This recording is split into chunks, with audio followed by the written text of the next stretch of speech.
Hola de nuevo. Vamos a seguir con este foro y la segunda mesa lleva por título La prevención del suicidio es posible. Está moderada por Vicente Climent, director de informativos de la 8 Mediterráneo, a quien pido que suba para moderar la mesa, y en ella participan el doctor Jesús Mesones, jefe de Servicio de Psiquiatría del Hospital Universitario de Torrevieja, en Alicante, docente en la Universidad Católica de Murcia y vicepresidente de la Sociedad Española de Suicidología. Por favor. Y también el doctor Eduardo Aguilar, psiquiatra en el Hospital Clínico de Valencia, docente en la Universidad de Valencia, investigador de Cibersam e Incliva del Instituto de Investigación Sanitaria. Y con ellos les dejo para tratar un tema realmente importante, que es la prevención del suicidio. Adelante, Vicente. Gracias. Muchas gracias.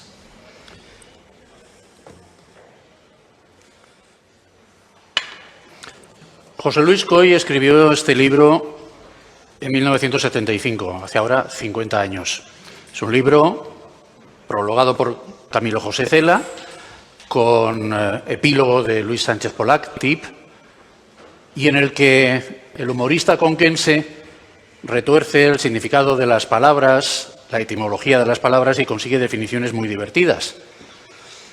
No sé, abriendo el libro por cualquiera de ellas, cualquiera de sus páginas, pues nos encontramos con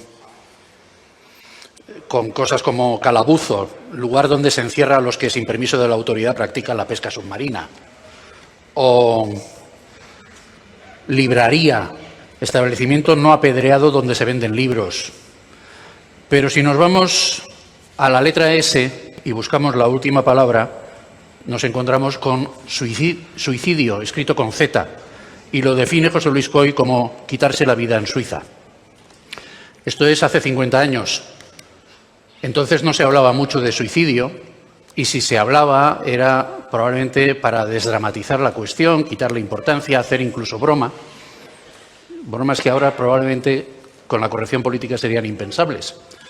El suicidio, sin embargo, se ha convertido en un problema de salud de primer orden. Las cifras son tremendas, más de 4.100 casos de suicidio con resultado de muerte en España en 2023. En el primer semestre de 2024 hablamos ya de 1.842 fallecidos por suicidio. Durante el segundo semestre del año pasado fue la segunda causa de muerte externa, solo por detrás de las muertes por accidentes. Jesús, ¿qué ha cambiado? ¿Por qué hablamos ahora de suicidio? Hace 50 años eso era un tema tabú. Bueno, esa pregunta podrías contestarla tú también, ¿no? Porque los medios de comunicación sois una parte activa y fundamental de este problema, tanto para bien como para mal. Entonces, se habla de suicidio, hay que hablar de prevención de suicidio, y esto que estamos haciendo ahora mismo nosotros es prevención de suicidio. Y han cambiado muchas cosas, la sociedad va avanzando. Afortunadamente, hace años tampoco se podía enterrar a alguien en Camposanto que se haya suicidado, y aquí en España, desde luego, hemos avanzado muchísimo, pero todavía queda mucho por recorrer. Eduardo, ¿y el efecto contagio ese del que tanto se hablaba? ¿Qué pasa? ¿Nunca existió? ¿Lo hemos superado? ¿Qué ha sucedido? Siempre ha existido, se describe después de que se publique la obra de Werther, ¿no? Las aventuras y desventuras del joven Werther. Después los americanos, que lo cambian todo, lo cogen todo, le llaman copycat, pero al final son descripciones de un fenómeno que se conoce desde hace siglos. Les explico a los televidentes de la 8 Mediterráneo que estamos ahora mismo en el Ateneo Mercantil de Valencia en unas jornadas tituladas Nuevos retos en salud mental tras la DANA, que organiza la agencia EFE, la 8 Mediterráneo y Johnson & Johnson, y que quienes se encuentran conmigo en esta mesa titulada La prevención del suicidio es posible son Jesús Mesones, jefe de psiquiatría del Hospital Universitario de Torrevieja, es docente en la Universidad Católica de Murcia y vicepresidente de la Sociedad Española de Suicidología, que yo no sabía que existía esa sociedad, ahora me explicas. Y Eduardo Aguilar es psiquiatra del Hospital Clínico de Valencia, docente en la Universidad de Valencia e investigador del Centro de Investigación Biomédica en Red y del Instituto de Investigación Sanitaria. Casi nos llevamos ya a medio debate con vuestros títulos. Explícame esto de la suicidología. Déjame que acote también, ya que existe el efecto contagio, existe el efecto papayeno también, que es decir, cuando tú comunicas y hablas de una manera apropiada de suicidio, también puedes prevenir el suicidio. O sea, está el efecto contagio, es cuando se habla mal, pero está el efecto papayeno también, ¿no? Por eso intentamos ser siempre muy positivos, o por lo menos quedarnos con la parte positiva de la prevención del suicidio. Y la suicidología, pues la ciencia que estudia el comportamiento humano, el comportamiento del suicidio, nosotros... ¿Da para tanto? ¿Da para tener una ciencia propia? Vamos a ver, tú date cuenta que el suicidio es una conducta humana, no es una patología, es una conducta humana que ha existido y va a existir mientras que el hombre exista. Entonces es algo inherente al propio ser humano y uno lo puede abordar y lo puede ver desde todos los puntos de vista que quiera, sociológico, religioso, sanitario, social, desde cualquier punto, histórico. Entonces, tiene muchas visiones y todas ellas enriquecen y todas ellas, aunque lo abordemos 360 grados, no vamos a entender, es muy difícil entender la complejidad que tiene la conducta suicida. Porque es muy difícil meterse en la mente humana, ¿no, Eduardo? Mucho. Mucho. Sí, mucho. Mucho. Ya llego a tener mucho, imagínate si es difícil. Sí, la verdad. Estoy dejando a ver cuántos más me dices, pero vamos, supongo que... Elevado a 3, por ejemplo. Elevado a n. La verdad es que es muy difícil porque además tienen muchos abordajes. Y yo creo que en este momento cada vez está más claro que una visión unidimensional de una realidad como puede ser la mente humana es necesariamente equivocada. Hacía mucho tiempo que sabemos que tenemos que entrar desde un punto de vista social, desde un punto de vista psicológico, y dentro de la parte biológica es enorme en este momento las posibilidades que hay para entrar en el cerebro, también desde el punto de vista psicológico, hay más de 200 tipos de terapia. Es decir, que no solamente es complejo lo que hay dentro, sino que hay muchas formas de entrar en ese fenómeno y es nuestro trabajo intentar articular y coordinar las diferentes formas de entrar. Y al final, ¿no es un poco frustrante para vosotros, que sois los profesionales que tratáis a los enfermos, a los pacientes, ver que no hay una terapia definitiva y que todo está muy cogido con pinzas? Perdón, a lo mejor no lo está tanto, pero ¿da esa sensación a los profanos? Bueno, yo quiero pensar que todos los profesionales que ahora mismo están atendiendo pacientes, y ayer y mañana, de una manera u otra estamos ayudando a salvar vidas, ¿no? Sí. Es decir, no solamente salvar vidas el que hace una desfibrilación, sino simplemente nosotros, escuchando a las personas que tienen esta clase de problemas o de enfermedades, ya con eso puedes hacer una intervención sin ser un súper especialista, escuchando a las personas que tengan estas ideas o estos pensamientos, lo que se produce es una relajación en la persona y que se pueda desahogar. Entonces, simplemente con eso, es decir, que podemos hacer muchísimo desde nuestras consultas y desde nuestras vidas. Porque, claro, es que hablamos de suicidio y establecemos mentalmente la analogía con la muerte, pero no todos los que intentan suicidarse tienen éxito. Y vaya, me sabe fatal decir, usar la palabra éxito para una cosa como esta, pero vosotros de hecho salváis vidas. Eduardo. A la primera pregunta es más de 1 sobre 30, a lo mejor por cada 30, 40, según la literatura de intentos de suicidio, también según cómo se entiendan los intentos de suicidio, mayor o menor gravedad, puede haber un suicidio consumado. 1 por cada 30. Más o menos de los que o sea, 30 intentos. Más o menos. Un Hay fallecido. literatura que dice 20 o sí, puede pero decir para 40, pero el orden 30, de magnitud. Más o menos, esa magnitud sería bastante adecuada. Salvamos vidas, ayudamos a que la gente salve sus vidas, en realidad, ¿no? Sí. Nuestro trabajo consiste mucho también en trabajar con las personas para que puedan utilizar recursos personales, ¿no? ¿Por qué intenta la gente suicidarse? La pregunta del millón. Las personas que se suicidan lo que quieren es dejar de sufrir, ¿vale? Es muy poco porcentaje de personas que se suicidan de una manera consciente y plenamente es decir, normalmente detrás de cada suicidio normalmente hay una enfermedad mental y suele ser la depresión. Está en la mitad de los suicidios. Pero la persona que se suicida quiere dejar de sufrir. Entonces necesita esa ayuda que se la podemos dar desde cualquier sector, ¿no? Es decir, el sector sanitario es el que nos hemos encargado y el sector de la salud mental y que nos estamos encargando también de dar mucha voz a esto porque somos los que quizá estamos delante del paciente en el momento que tiene esas ideas.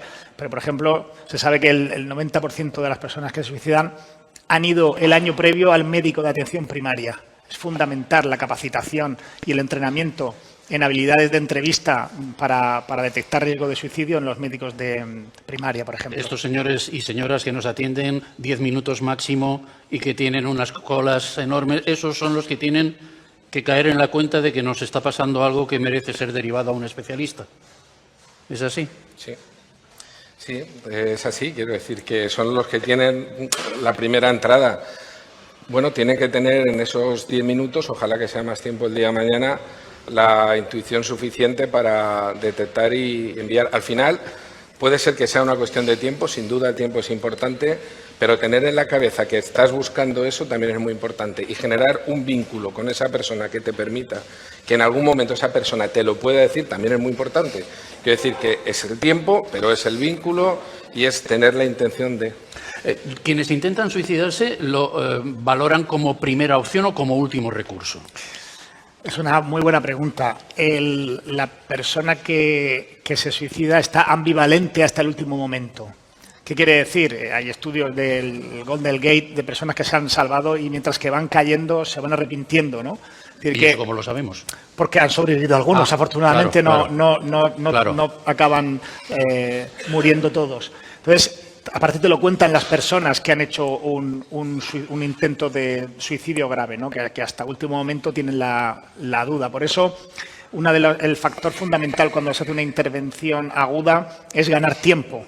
Por eso cuando alguien está en un alféizar de una ventana y se quiere suicidar, esas primeras intervenciones tiene que ser ganar tiempo. ¿Por qué? Porque ahí puedes intervenir y puedes hacer que la persona en ese momento deje de contemplar el suicidio como única salida y pueda contemplar otras también. Ese es un factor determinante, el tiempo, la atención temprana a quienes ya están mostrando algunos signos. ¿Hay alguna otra forma de detectarlos que no sea necesariamente pasando por la atención primaria? ¿Hay formas de ganar ese tiempo del que hablaba Jesús? Sí, permíteme que, naturalmente, que complemente o bueno, que comente sobre lo que decía Jesús. Que así hablo yo menos, sí.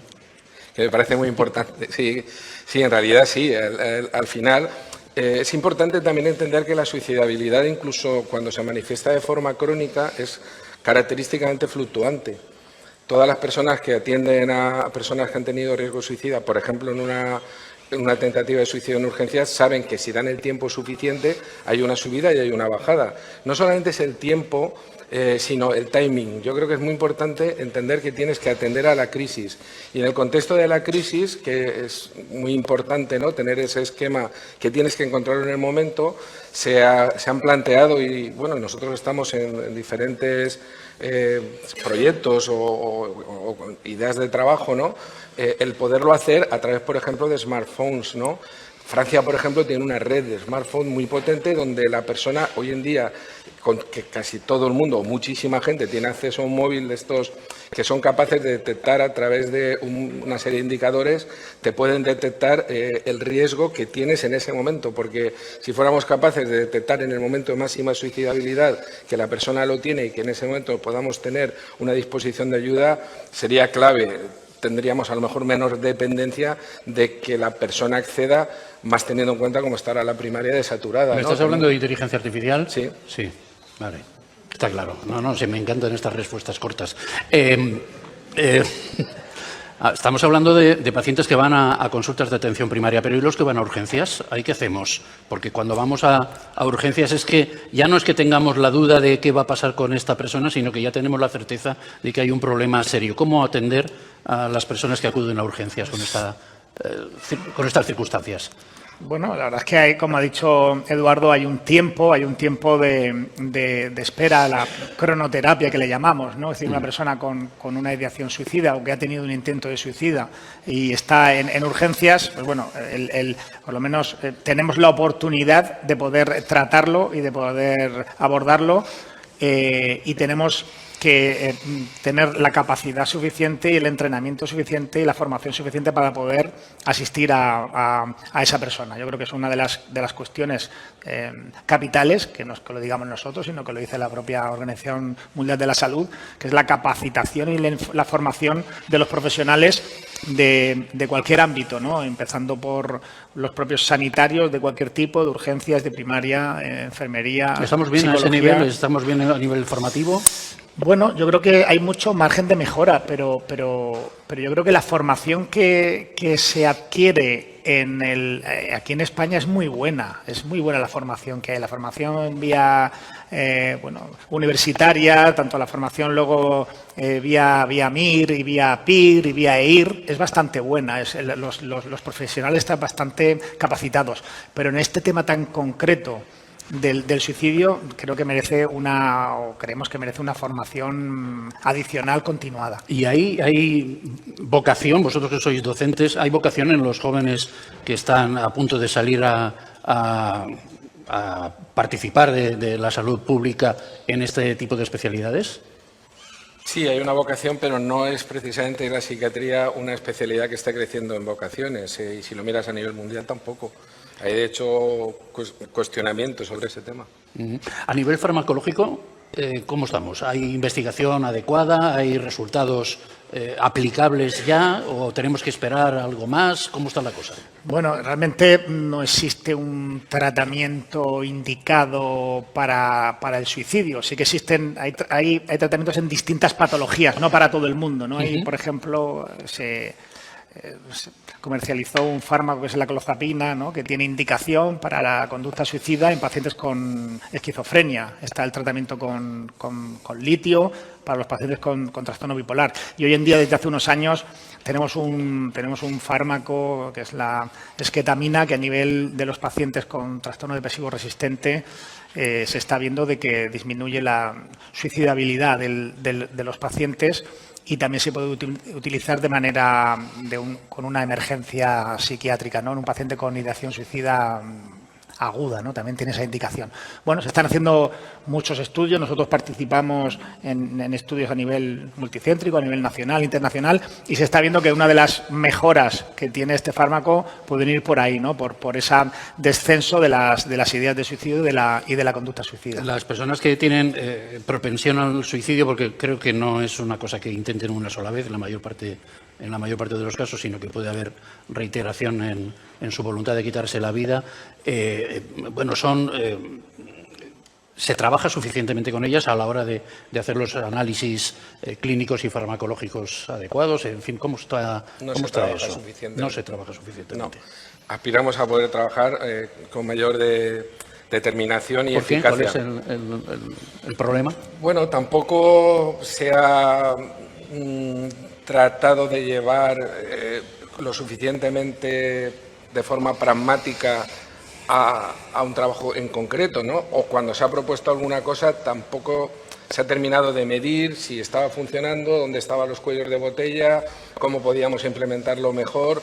Nos falta mucho. La verdad que lo que tenemos hecho hasta ahora nos permite aprender y nos permite diseñar, pero más que diseñar nos permite entender cómo podemos luego mejorar, porque si tú diseñas una cosa pero no mides y después no mejoras, es complicado. Decir que, si me permites, simplemente que es perder una oportunidad muy importante, porque dentro de los factores de riesgo, que no es fácil de definir para una persona acabe suicidándose, el más importante es haberlo intentado antes.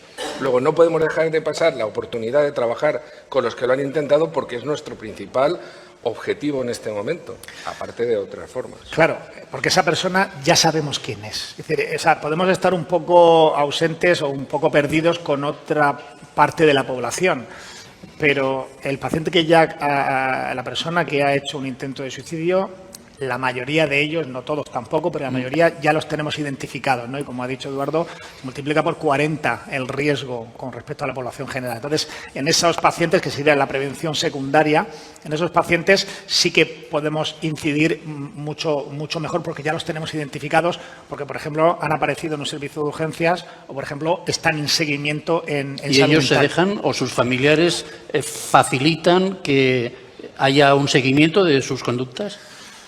Bueno, esa respuesta ya... No, quiero decir que los pacientes con intento de suicidio, muchos de ellos al principio no tienen esa conciencia de que quieran mejorar.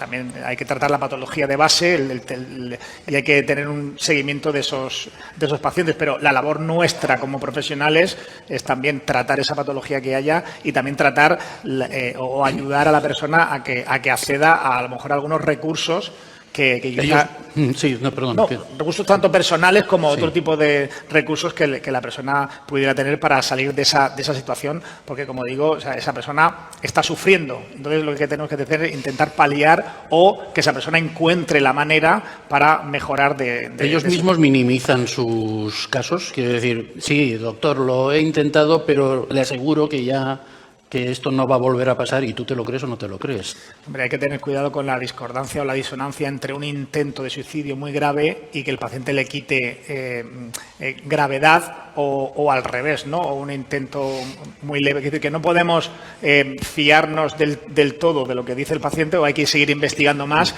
entrevistando a los familiares, ¿no? Porque hay muchos intentos de suicidio por llamar la atención sin verdadera intención de quitarse la vida. Bueno, antes que nada hacer una pequeña salvedad. Hablamos de intentos de suicidio, pero hay tantos intentos como personas o tantas motivaciones como personas. No podemos olvidar eso nunca en psiquiatría y menos, creo yo, en concreto en el tema del suicidio. No es comparable la motivación que puede tener una persona de 85 años que vive sola en una ciudad y que está desbordada en ese sentido por su pérdida de funcionalidad, los dolores que pueda tener, las enfermedades. Eso es un modelo de suicidio muy grave, por cierto, y con altísimas tasas, que no es el mismo que a lo mejor una persona que tiene una depresión mayor, que vamos a poder tratar con esketamina, por ejemplo, y que tiene otro tipo de realidad. Hay que intentar, al señor también, a lo mejor también se puede tratar con ese o con otros fármacos, pero que cada persona de alguna forma llega a la vida del suicidio de una forma diferente. Nosotros separamos un poco artificiosamente los parasuicidios de las tentativas de suicidio, pero en realidad cuando lo planteamos en clase intentamos dar un sentido de la continuidad. Los parasuicidios en su máxima expresión se parecen a una tentativa suicida y hay suicidios que son tentativas suicidas, pero le llamamos suicidios frustrados, y podríamos hablar de la conducta autodestructiva también como un equivalente del suicidio. En fin, yo me gustaría más plantear una forma dimensional, no dos grandes grupos. Si me dejas que acote una cosita. Claro, él ha acotado antes una tuya. Claro.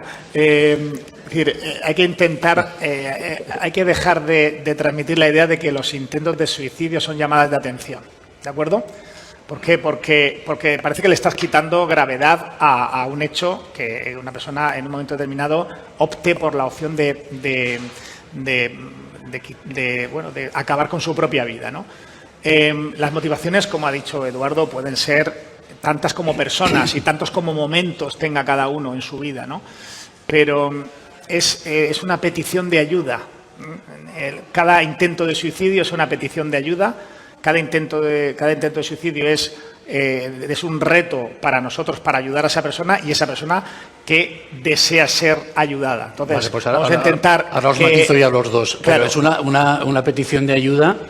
Que si de verdad está esperando la ayuda no puede intentar concluir el intento muy rápidamente, porque entonces no da tiempo a llegar la ayuda.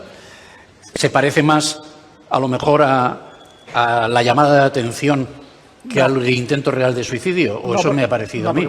Porque tú, quizá lo que te refieres quizás a algunos factores precipitantes que pueden haber en un momento determinado que aceleren, ¿no? O puede ser que haya un factor de impulsividad. Un intento de suicidio es una petición de ayuda, vale, pero la ayuda habrá que darle tiempo a que llegue la ayuda, porque si te matas ya, sí, no llega. De ayuda a nivel no solamente en ese mismo momento, ¿no? Sino de una ayuda de que está pasando esa persona por una situación en su vida.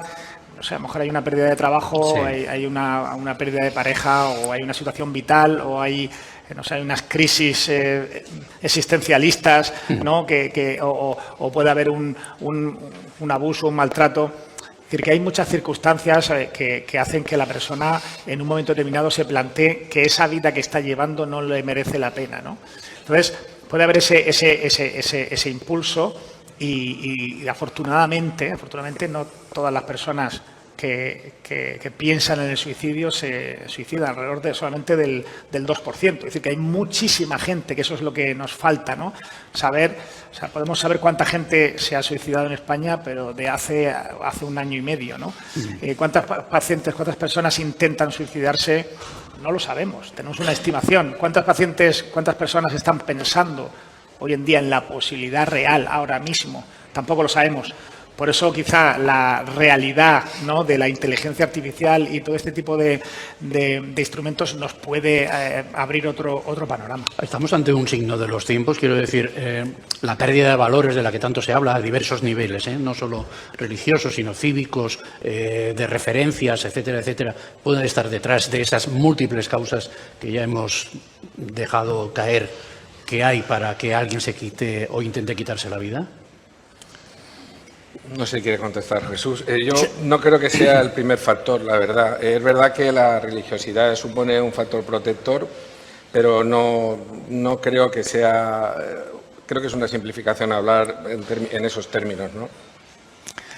Sí, es mucho más complejo que eso porque el suicidio ha existido y va a existir, ¿no?, como hemos hablado, ¿no? Incluso la Organización Mundial de la Salud lo que propone es con estos planes, ¿no?, que recomienda a todos los países que lo tengan, lo que propone es una disminución. Pues hace unos años era del 10 o del 20% y ahora se proponen unos límites del 30% de disminución de suicidios, porque también se sabe que el conseguir o intentar conseguir el suicidio cero es imposible por la propia condición humana, ¿no? Lo que sí que es verdad que tenemos que facilitar que esas personas que lo están pasando mal, a todos los niveles, ¿no?, a nivel también de protección social, no solamente que la persona cuando está mal tenga acceso directo y derecho a tener acceso a un psicólogo, a un psiquiatra, a un tratamiento adecuado en cada momento, ¿no?, sino esa protección social también para que la gente viva en unas condiciones que la vida que le ha tocado vivir sea más probable que la viva bien, ¿no? Desde luego tienen que ser situaciones difícilmente imaginables para quienes no hayan pensado nunca en una opción tan drástica como esta. Tú antes hablabas de que detrás de todas esas múltiples causas, pues que has tenido un problema de pareja, que has tenido un problema de trabajo, que has tenido cualquier tipo de problema, y ahora hablaremos de la Dana, detrás de todo eso está el miedo al dolor. No quieres sufrir, no quieres sentir dolor. Y sin embargo, el miedo a la muerte queda también tapado por esa sensación de que no quiero seguir sufriendo. Bueno, no sé si Eduardo, está lo que es el psyche, que dice el dolor psíquico, es una de las teorías también muy comentadas sobre el tema del dolor psíquico, que es lo que provoca, ¿no?, también el tema del suicidio. No sé si por aportar eso, Eduardo, si querías tú. No, a ver, al final la persona que busca esa salida no lo hace desde un punto de vista racional, o lo hace desde un punto de vista racional, pero desde luego influido tremendamente por aspectos emocionales, ¿no? Por eso es difícil a veces desde la razón intentar justificar. Claro que es difícil, por eso hemos buscado los mejores para formar parte de esta mesa. Claro. No piensan en la muerte. Dar explicaciones simplistas sí. No es correcto. Es decir, simplificar cuando se pone en un titular tal persona se suicidó por esto, claro. No, porque se tardan meses en investigar, ¿no?, que es una de las cosas que hacen falta, que es la autopsia psicológica. ¿Qué es la autopsia psicológica? Pues investigar a fondo, intentar discernir cuáles han sido las motivaciones, cuáles han sido los factores de riesgo, los factores protectores que han fallado, los factores precipitantes. Es decir, ¿qué ha pasado con esa persona para que llegue a cometer suicidio? Porque aquí metemos otro factor también, que Eduardo es un especialista en esto, el tema de la investigación. Porque si solo investigamos a personas que han hecho intentos de suicidio, estamos investigando el intento de suicidio, no investigamos el suicidio, ¿vale? O sea, por eso es tan complejo. Para investigar el suicidio, es distinto. Eduardo, ¿a quién hay que observar para poder tratar el suicidio? Sobre el tema del suicidio, siguiendo la línea de Jesús del tema de la autopsia psicológica, me parece fundamental. Hay que tener en cuenta que uno de los grandes retos que tenemos por delante y ojalá podamos cubrir en el nuevo plan de suicidio en el que se está trabajando es el tema de la posvención. No tenemos en este momento en la Comunidad Valenciana ningún programa que claramente nos estructure de lo que ocurre con las familias y de lo que ocurre en torno a la figura de la persona que ha faltado, ¿no? Que ha fallecido por suicidio, ¿no? La autopsia psicológica es una forma, pero también está el apoyo a las asociaciones de supervivientes y también está todo lo que supone en ese sentido la parte de investigación que sí se puede hacer. De hecho, nosotros en España tenemos el ejemplo de Sevilla, donde en Sevilla se trabaja fundamentalmente con suicidio consumado, pero claro, necesitas el trabajo conjunto con forenses, con los juzgados y te necesitas un buen observatorio de suicidio que me consta porque es una de las grandes suertes que tenemos en este momento y quisiera transmitir optimismo en ese sentido. Creo que tenemos ahora mismo un director general de salud mental muy sensibilizado con todo este tema y desde luego muy capaz de generar equipos y de generar nuevas alternativas y donde el observatorio del suicidio será una de las primeras cosas a las que tenemos que llegar. A partir de ahí se va a poder hacer investigación, pero vamos a tener que trabajar, como digo, con suicidios consumados, que se puede hacer porque tenemos compañeros y amigos que nos ayudarían a establecer ese tipo de protocolos, porque lo llevan haciendo tiempo en Sevilla. ¿La DANA va a provocar suicidios? Ese tipo de preguntas son un poco demasiado sensacionalistas, ¿no? En este momento que estamos hablando de prevención de suicidio. Seguramente, fíjate lo que te digo, personas que 10 minutos antes de que ocurriera la DANA en su pueblo estaban pensando en suicidarse, cuando ocurrió la DANA se le quitó ese pensamiento. Es decir, yo creo que la DANA ha protegido, y eso se sabe con los estudios, es decir, esas grandes catástrofes en un primer momento protegen, ¿de acuerdo? Porque esa sensación de unidad seguramente que ha hecho que muchas personas hayan desechado esa idea y se hayan puesto a ayudar a sus familiares, ¿no? O sea, es decir, que en este caso, en ese nivel, no es una percepción mía, no va a haber datos de esto, pero es una percepción que digo. Quizá luego a futuro, si aumenta, claro, si aumenta la enfermedad mental, va a ir arrastrando, aumentando los suicidios, ¿de acuerdo? Pero así a corto plazo, ya te digo que la DANA ha prevenido algunos de los suicidios. Pues me parece una respuesta sensacional para una pregunta sensacionalista. De todas formas, Eduardo, parece que la afección en materia de salud mental de la DANA ha sido, por lo que hemos escuchado anteriormente, muy inferior a lo que se esperaba, con lo cual supongo que también del riesgo último, que sería el de la tentativa de suicidio, pues habrá que esperar que sea bastante inferior al que inicialmente parecía que íbamos a tener que padecer. No sé. Yo cambiaría el ácido por está siendo, creo que han hecho énfasis todos los compañeros en que es una cosa progresiva. Puedes medir ahora el inicio de los estrés postraumáticos y poco más, pero han hablado clarísimamente como que no sabíamos, hay que ser prudentes en lo que va a venir después, ¿no? Sí que es verdad que ahí se ha intentado establecer relaciones entre los desastres naturales y hay algo de literatura en ese sentido, que muy bien lo ha comentado Jesús, pero hay que tener también un punto de prudencia sobre las estadísticas. Daba a entender, o he entendido yo al principio, que nombrabas las estadísticas de suicidio como increciendo, ¿no? Y no es así. No. Ha habido 6 años. Fíjate que no, porque yo he dicho 4.116, el 16 no lo he llegado a decir, pero lo digo ahora. 4.116 en 2023 y, según el INE, primer semestre del 2024, 1.842. Salvo que un semestre sea más propicio que otro, que no lo sé, a lo mejor la primavera, no lo sé. Hay menos en ese segundo semestre del 24 que en un semestre del 23. Hay que ir con cuidado porque si tú analizas, en vez de desde ahí, lo miras un poquito más para atrás, como decíamos, hay fluctuaciones también en esos términos, ¿no? Y en concreto había habido una reducción de un 6% en el 2023 respecto a antes. Si lo miras en la Comunidad Valenciana, los datos tampoco están... Y además hemos tenido el COVID y ahora la DANA como grandes cosas excepcionales que nos han pasado, ¿no? Me gustaría decir que lo que son los números, ¿no? y las tasas no podemos frivolizar, ¿no? Porque hay mucho sufrimiento detrás de estas personas y cuando hablamos de números es muy frío en este caso, en ese tipo de muerte, porque hay mucho sufrimiento en las familias, como ha dicho Eduardo, en la posvención y es algo que cuando uno mira otro tipo de... Aparte de estas cifras, sabemos que están infraestimadas, ¿no? Porque otros tipos de muertes por accidentes, por ahogamientos, otros tipos de envenenamientos, etcétera, que aparecen ahí y seguramente hay ocultos muchos suicidios, ¿no? Pero ya te digo que lo que hay que ver es, por ejemplo, muertos por accidentes de tráfico. A principios del siglo XXI se morían más de 6.000 personas.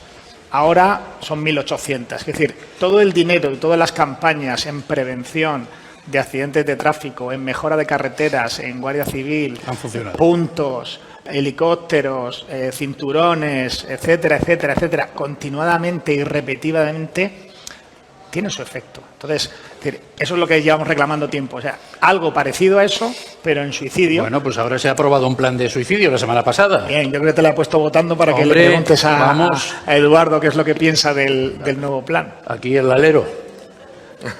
Bueno, se ha aprobado, hay un plan de acción. Si lo lees, pues en realidad son grandes líneas que ese documento con otro documento que conoce muy bien Jesús porque ha participado en la elaboración, que es una propuesta técnica para que podamos trabajar en los planes de suicidio de cada una de las comunidades autónomas, debe ser la base para hacer un nuevo plan que ojalá pues nos ayude en este proceso. Claro. ¿Qué tiene que tener un plan para que sea tiene que tener? Útil? Dinero Ya. detrás.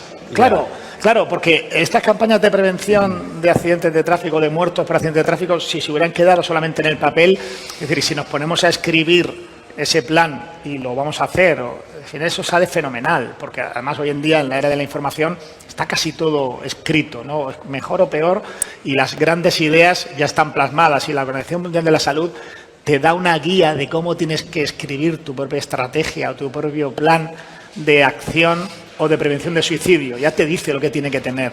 Simplemente lo que falta es que esas acciones, que pueden ser más o menos compartidas por todos, pero son muy buenas, tengan un presupuesto detrás para que se puedan hacer y sobre todo que se puedan evaluar para ver cuáles funcionan y cuáles no funcionan. Entonces, y hay conciencia política, social, yo creo que cada vez más, tengo la sensación. Política y conciencia suficiente para que haya una buena dotación para este y los planes sucesivos, porque imagino que este no será el último. Yo solo conozco hasta el director general de Salud Mental y la hay.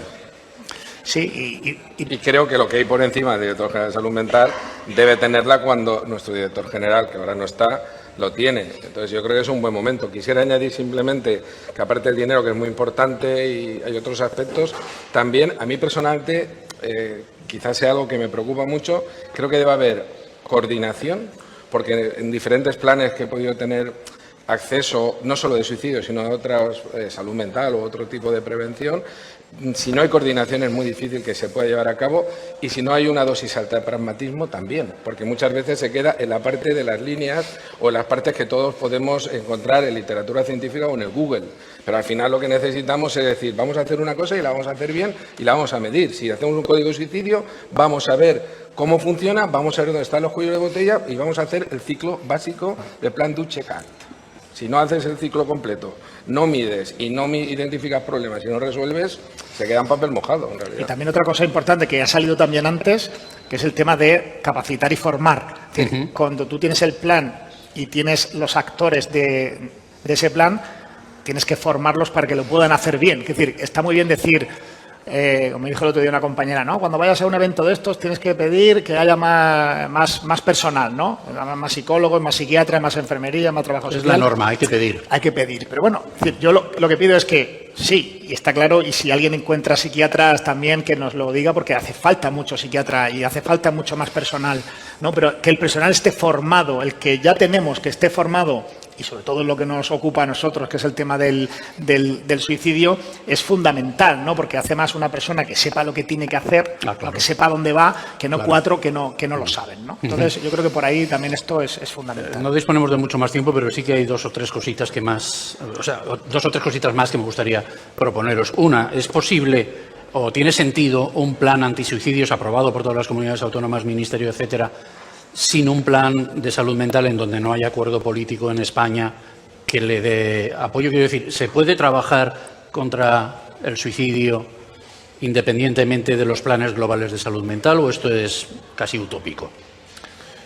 Yo creo que una de las cosas que... Se puede pasar palabra si queréis. No. Yo quiero decir que para mí el sacar el suicidio y darle entidad propia, ¿no?, aparte de la salud mental, me parece bien. Es decir, la salud mental en general, en global, puede englobar y engloba muchísimos aspectos, pero el suicidio tiene entidad propia como para tener una dotación presupuestaria propia y un plan y una estrategia propia, aparte de la salud mental. Eso es mi opinión.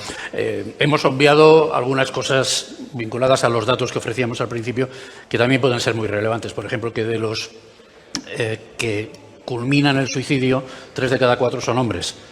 Que digo yo que algo querrá decir, no lo sé. También que hay profesiones más propensas al suicidio que otras. Los profesionales que llevan armas, fuerzas y cuerpos de seguridad del Estado, etcétera, pues parece que tienen más facilidad o más propensión, no lo sé. ¿Qué diríais vosotros de eso? ¿Más facilidad, más propensión? Más riesgo, decimos nosotros. ¿Más riesgo? Sí, se sabe y es bastante universal, no en todos, pero se sabe que en general es casi, pues eso, 70-30 más o menos las proporciones que manejamos. Puede haber muchas razones, de nuevo simplificar no es la mejor de las ideas. Teniendo en cuenta todos los aspectos psicosociales del suicidio, hay que esperar un poco porque está habiendo cambios a nivel social y vamos a ver esto cómo evoluciona. Ojalá que seamos capaces también de adelantarnos. ¿A qué te refieres? A que no suban las tasas de suicidio de las mujeres, sino que bajen las de los hombres. ¿Eso puede pasar? Yo creo que sí. ¿Por alguna razón que tú atisbes? O... Bueno, porque creo que tenemos una buena ocasión. Yo decía que quería transmitir un optimismo porque creo que tenemos empresas como estas que, aparte de traernos a estos sitios, que creo que es importante la prevención del suicidio, también hacen investigación sobre fármacos en ese sentido. Creo que nosotros le estamos dedicando mucho tiempo, estamos trabajando de forma conjunta en 3 provincias diferentes, tenemos también arrancando proyectos de investigación que nos deben ayudar y hay mucha gente sensibilizada y tenemos muchas organizaciones, hay un tejido asociativo muy importante que en algún momento nos va a nutrir y eso va a ser algo que es clave. Decías antes sobre los diferentes planes. Yo creo que una parte muy importante es que las personas que puedan estar afectadas porque sean profesionales, porque sean de diferente tipo de participación, deben estar de alguna forma representadas, porque si excluyes colectivos muy importantes, es muy difícil que después tenga una seguida a todo esto. Conclusiones. ¿El suicidio es prevenible? ¿Qué papel pueden jugar los familiares, que son las personas lógicamente más próximas, o los compañeros de trabajo, o quienes pasan muchas horas con nosotros para detectar que hay un problema? ¿Y qué deberían hacer ellos también si lo comprueban así? Sí, el suicidio se previene o se llora. Es decir, que el sufrimiento que hay detrás es muy grande. Además, otra de las frases que utilizamos mucho es que el suicidio no es culpa de nadie, pero es responsabilidad de todos. De todos estamos hablando de toda la sociedad, de cualquier persona, ¿no? Entonces, una persona que es capaz de escuchar a otra cuando tiene dificultades y tiene problemas, pues ahí estás haciendo prevención de suicidio, si esa persona tiene esa idea.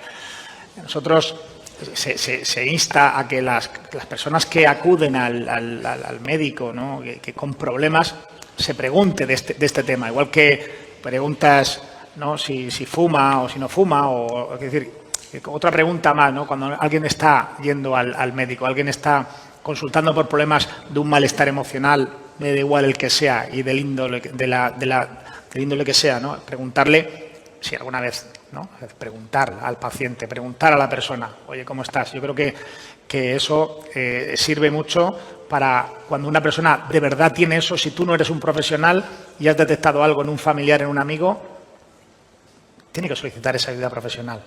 ¿De acuerdo? Si es a nivel más rápido, más agudo o más crónico. Eduardo. Las familias son claves en todos los aspectos de salud mental, lo ha explicado muy bien Jesús. Yo quería hacer énfasis no en las familias, sino en los que no tienen familia. En realidad, también, uno de los problemas que tenemos es de soledad no deseada, ¿no? Sí. Y quería decir también, otro motivo para el optimismo es que tenemos en concreto un programa que se llama Soleco, que en realidad lo está llevando, hasta donde yo sé y la parte que me llega, una médico de familia que trabaja de forma fantástica en ese sentido, y tienen que haber iniciativas de ese tipo que nos ayuden, porque al final la soledad es una de las principales causas. Que te sientas solo o que estés solo. Total, que el suicidio se puede prevenir y si este programa, esta charla ha servido para que alguno de ustedes tome nota de algunas de las cosas que se pueden hacer para evitar un resultado trágico en una situación desesperada como las que desgraciadamente vemos con cierta cotidianidad a nuestro alrededor, pues estaremos encantados de que así haya sido. Jesús y Eduardo, muchísimas gracias y a ustedes por la atención prestada. Gracias.